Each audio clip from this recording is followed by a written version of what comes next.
Bu dəfə isə sizə çox maraqlı bir faktor danışmaq istəyirəm. Yəni, hər gün saat 3-dən 5-ə fəaliyyətə başlayır. Kainat öz enerjisini 3-dən 5-ə həyata göndərir, kainata, bəşəriyyətə göndərir.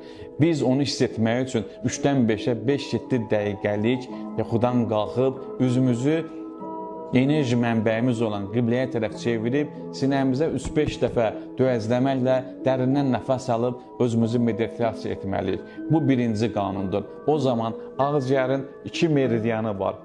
Bu nöqtələrdə həmin meridianlara toxunmaqla biz ağda meridianına titreşim verəcəyik. Ağciyərin ventilyasiyası normala düşəcək, ağciyərə enerji daxil olacaq. 5-dən 7-yə qədər su içməlisiniz. İlük su, suyun tərkibinə limon, hər hansı bir canlı bitki, reyhan, nanə kimi bitkilərdən əlavə etsəniz çox gözəl olar. 7-dən 9-a səhər yeməyinizə fikir verin. Bu saatlarda mütləq yeyin. Bu saatlarda düyü həlimi, kaşalar, sıyıq varı yeməklər yesəniz yaxşı olar.